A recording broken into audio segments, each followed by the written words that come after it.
আসসালামু আলাইকুম, রেস কুকিংয়ে স্বাগতম। চলে আসলাম নতুন একটি রেসিপি নিয়ে। আজকে আপনাদের বানিয়ে দেখাবো রেস্টুরেন্ট স্টাইলে চিকেন চাউমিন রেসিপি। একবার বানিয়ে খেলে বারবার খেতে মন চাবে। চলুন বানিয়ে দেখাই। নিয়ে নিচে একটা চিকেন ব্রেস্ট। এটাকে ছোট ছোট করে টুকরো করে নিব। আপনারা চাইলে কিমিও করেও নিতে পারেন। এভাবে চিকন চিকন করে কেটে নিয়েছি। দিয়ে দিলাম গোলমরিচের গুঁড়া, সামান্য লবণ, এক ফালি লেবুর রস, এক চামচ টমেটো কাচাপ, এক চামচ সয়া সস, এক চামচ অয়েস্টার সস। এখন দিয়ে দেব এক চামচ কর্নফ্লাওয়ার। সবগুলো এখন ভালো করে মাখিয়ে নেব। আদা রসুন দিতেই তো ভুলেই গেছিলাম। আবারও মাখিয়ে নেব। সুন্দর করে মাখিয়ে 10 মিনিট রেস্টে রেখে দেবো। তাহলে চিকেনটা খেতে সুস্বাদু লাগবে। এবার কড়াইতে দিয়ে দিচ্ছি তেল। ম্যারিনেট করা মাংসটাও দিয়ে দিলাম। তেলে ভাজা ভাজা করে নিতে হবে। ভাজা শেষে তুলে নেব। ধোয়ানো চিকেন এখনই খেতে মন চাচ্ছে। পাতিলে পানি গরম দিয়ে দিচ্ছি।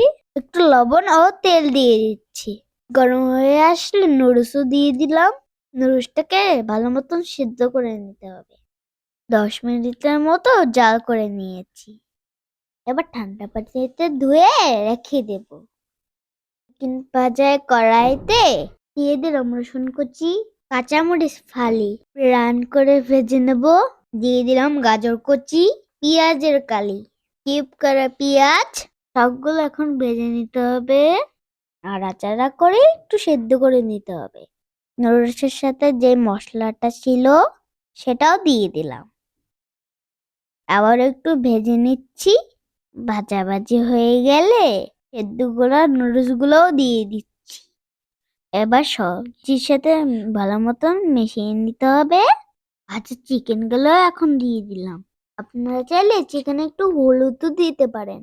এবার দিয়ে দিচ্ছি এক চামচ ওয়েস্টার সস, এক চামচ টমেটো কাঁচা, কিউব করে রাখা টমেটো কুচি। আবার সুন্দর করে মিশিয়ে নিচ্ছি।